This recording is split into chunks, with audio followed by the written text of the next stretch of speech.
Today's story is called Bertie's Chase.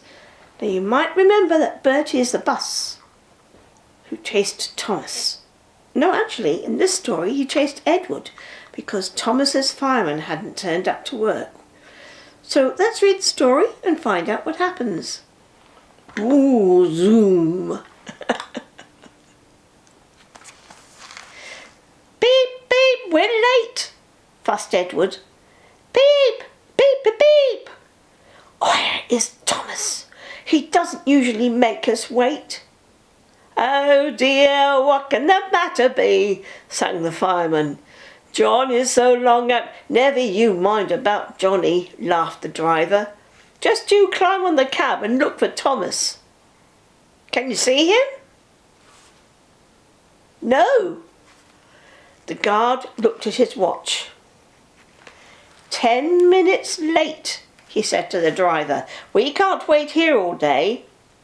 Oh, look again, Sid, said the driver, just in case. The fireman got to his feet. Can you see him?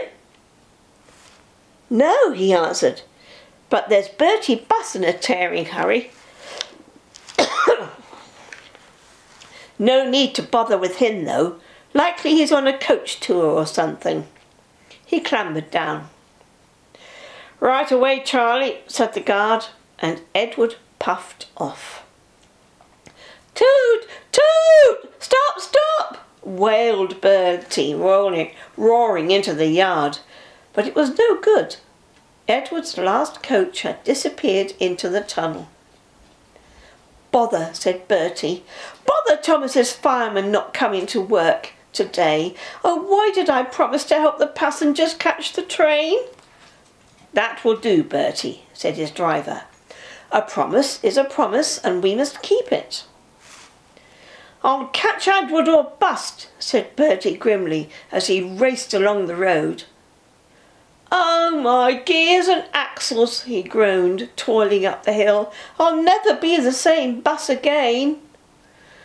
Toot, toot, toot, toot, toot! I see him! Hooray, hooray! He cheered as he reached the top of the hill. Oh, he's reached the next station, Bertie groaned the next minute. No, he stopped by a signal. Hooray, hooray! And he tore down the hill, his brakes squealing at the corners. His passengers bounced like balls in a bucket. Hey, well done, Bertie, they shouted. Go it, go it! Hens and dogs scattered in all directions as he raced through the village. Wait, wait, he tooted, skidding into the yard. He was just in time to see the signal drop. The guard waved his flag and Edward puffed out of the station.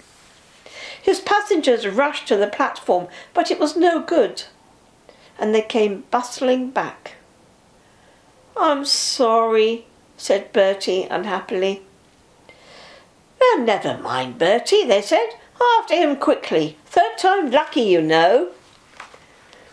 Do you think we'll catch him at the next station, driver? Oh, there's a good chance, he answered. Our road keeps close to the line, and we can climb hills better than Edward. He thought for a minute. I'll just make sure.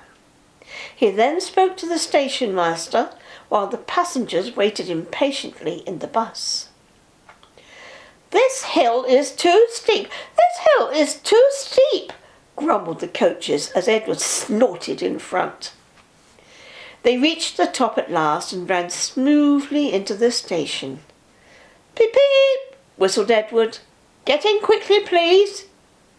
The porters and people hurried, and Edward impatiently waited to start. Beep, whistled the guard, and Edward's driver looked back. But the flag didn't wave. There was a distant toot, toot, toot, and the station master, running across, snatched the green flag out of the guard's hand. Then everything seemed to happen at once. Toot, toot, toot, bellowed Bertie. His passengers poured onto the platform and scrambled into the train. The station master told the guard and driver what had happened, and Edward listened. "Oh, I'm sorry about the chase, Bertie," he said. Oh, my fault, panted Bertie. Late at junction. You didn't know about Thomas's passengers. Beep, beep. Goodbye, Bertie, we're off, whistled Edward. 3 cheers for Bertie. Hip, hip, hooray. Hip, hip, hooray. Hip, hip, hooray.